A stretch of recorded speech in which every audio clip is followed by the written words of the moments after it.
अस्सलामुअलैकुम, मैं हूं बेबरस मोहम्मद बिन कामरान और आप देख रहे हैं बेबरस बिन कामरान। आज हम सीखेंगे डाइजेस्टिव सिस्टम।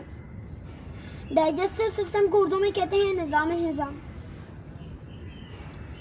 देखिए, हमारी बॉडी में बहुत सारे ऑर्गन्स होते हैं। आईज होती हैं, नोज होती है, ईयर्स होते हैं, बहुत सारे ऑर्गन्स होते हैं। लेकिन ये सारे ऑर्गन डाइजेस्टिव सिस्टम से ताल्लुक रखते हैं? नहीं। वाई? क्योंकि अगर सारे ऑर्गन डाइजेस्टिव सिस्टम से ताल्लुक रखेंगे, तमाम ऑल, तो हमारी आइज भी खाने को हजम करने में मदद देगी, और जो हमारी नाक है वो भी खाने को हजम करने में मदद देगी, जो हमारे जो कान है वो भी खाने को हजम करने में मदद देंगे। अब आप कहेंगे कि कान खाने को कैसे हजम कर सकते हैं? तो इसलिए कान, आइज, नोज, हेयर, इनका डाइजेस्टिव सिस्टम से ताल्लुक नहीं है। अब डाइजेस्टिव सिस्टम में जो ऑर्गन आते हैं उनके उर्दू और इंग्लिश में नाम सीख लेते हैं। पहले हम उर्दू में सीखते हैं। मुंह, खाने की नाली, मैदा, छोटी आंत, बड़ी आंत, मलाश और मकाट। Mouth, oesophagus, stomach, small intestine, large intestine, rectum and anus. अब डाइजेस्टिव सिस्टम सीखते हैं।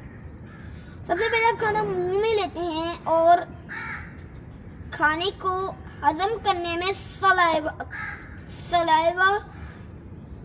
आपकी मदद के लिए आता है। सलाइवा थूक होती है,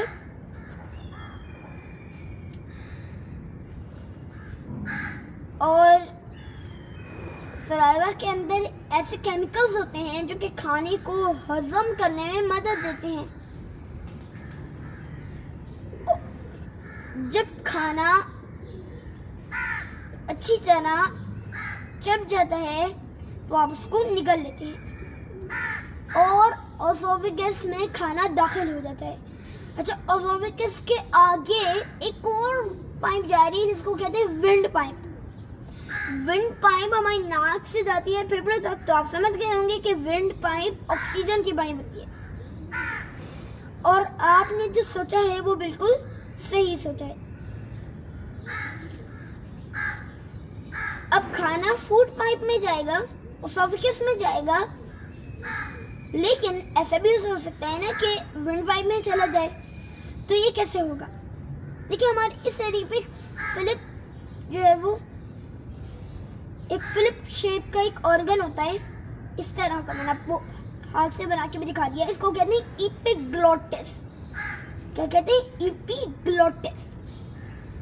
अगर आप इसका नाम भूल जाएं तो मेरी वीडियो दोबारा देख लीजिएगा। अब जब खाना यहाँ इस एरिया पे आता है और एपिग्लोटिस पे लगता है तो एपिग्लोटिस फौरन से ऐसे हो जाता है ताकि खाना फूड पाइप में जाए, और एपिग्लोटिस विंड पाइप के ऊपर लगा होता है। लेकिन बाद खाने के वक्त सांस लेने से एपिग्लोटिस बंद हो जाता है काम करना, और खाना एपिग्लोटिस दूर से टकरा के ऐसे विंड पाइप में चल जाता है, जिससे हमें खांसी उठती है। अब जब एपिग्लोटिस पे खाना आया और वो ऐसे हो गया, फूड पाइप में खाना चला गया, तो फूड पाइप में जाने के बाद खाना जाता है स्टमक में। स्टमक के अंदर होता है गैस्ट्रिक जूस, जिसके अंदर बैक्टीरिया बहुत ज़्यादा होते हैं, केमिकल्स बहुत ज़्यादा होते हैं, और हमारे मुंह से लेकर स्टमक तक जितनी भी केमिकल्स आते हैं उनको कहते हैं DNA। अब जब खाना स्टमक में जाता है तो स्टमक खाने को जितने हमने मुंह में चबाए थे ना, उससे भी छोटे हिस्सों में तकसीम कर देता है, और इससे जब खाना छोटे छोटे हिस्सों में तकसीम हो जाता है तो खाना फिर हरकत में आता है। और मैं आपको ये बता दूं कि खाने में गैस्ट्रिक एसिड भी मिलता है, जिससे खाना छोटे छोटे हिस्सों में तकसीम होता है। और अगर खाना जो है वो छोटे छोटे हिस्सों में तकसीम हो जाए, लेकिन कुछ खाना जो है वो साबुत ही रहे, तो होता क्या है कि मैदे को जो खाना मिलता है ना, जो साबुत होता है,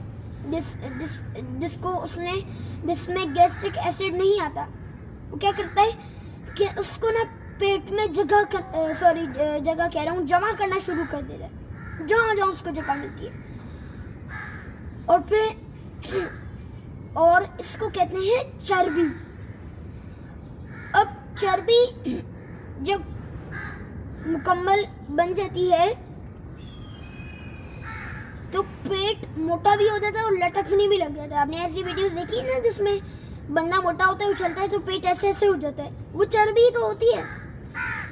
इसका हल ये है कि आप खाने के फौरन बाद वॉक ना करें, 1-2 घंटे बाद वॉक करें। तो खैर हम अपने डाइजेस्टिव सिस्टम की तरफ आते हैं। तो गैस्ट्रिक एसिड खाने में मिल जाता है, उसके बाद खाना जाता है स्मॉल इंटेस्टाइन में। स्मॉल इंटेस्टाइन में जाने के बाद गॉल ब्लैडर से जहर आता है। स्मॉल इंटेस्टाइन में, सॉरी गॉल ब्लैडर कह रहा हूँ, गॉल ब्लैडर में। इसमें ओ है लेकिन ओ को ए पढ़ना है, गॉल ब्लैडर। तो गॉल ब्लैडर के साथ एक पाइप जा रहा होता है स्मॉल इंटेस्टाइन में, तो गॉल ब्लैडर के अंदर जहर होता है, वो उस पाइप से वो जहर स्मॉल इंटेस्टाइन तक पहुंचा देता है और खाना और जो है वो छोटे छोटे हिस्सों में हो जाता है। फिर हो जाता है लार्ज इंटेस्टाइन में। और ये जितने भी ऑर्गन्स हैं ना, ये सारे जुड़े हुए हैं डाइजेस्टिव सिस्टम में, जितने भी ऑर्गन्स हैं सारे के सारे जुड़े हुए हैं। और जब खाना लार्ज इंटेस्टाइन में जाता है तो लार्ज इंटेस्टाइन उसको और छोटा कर देती है, और लार्ज इंटेस्टाइन के जो है वो यानी जहाँ से लार्ज इंटेस्टाइन शुरू हो रही होती है ना, वहीं पे एक पतला सा ऑर्गन होता है, उसका नाम मुझे नहीं पता। फिर जब बचकात होता है ना कि आप अपने ऑपरेशन करा रहे होते हैं तो डॉक्टर इसको काट देते हैं ताकि खाना इसमें जमा ना हो। इसमें जमा हो जाए ना खाना तो फिर बहुत ज़्यादा जो है वो पेट में दर्द होता है। उसके बाद खाना लार्ज इंटेस्टाइन में जाने के बाद रेक्टम नामी नाली में दाखिल होता है और तब तक बाहर नहीं आता जब तक एनस नहीं खुल जाता। एनस दरअसल ना एक ऐसे बंद हिस्सा होता है, जब खाना आता है तो वैसे खुल जाता है फिर दोबारा बंद हो जाता है। और स्टमक के जो ऊपर वाला हिस्सा है ना, इन जहाँ से फूड पाइप और स्टमक जुड़े हुए होते हैं, वहाँ भी रास्ता बंद होता है। खाना आया, खुल गया, फिर बंद हो गया। और स्टमक के नीचे वाले हिस्से में जहाँ से स्मॉल इंटेस्टाइन शुरू होती है और स्टमक जहाँ से खत्म होता है, वहाँ भी ऐसा रास्ता बंद होता है। खाना आया, वो रास्ता खुला, फिर बंद हो गया। तो ये था हमारा डाइजेस्टिव सिस्टम। आपको अच्छा लगा या कैसा लगा हमें कमेंट में ज़रूर बताइएगा। वीडियो को लाइक, शेयर और चैनल को सब्सक्राइब जरूर कर दें। जज़ाकल्लाह खैर। अस्सलाम वालेकुम।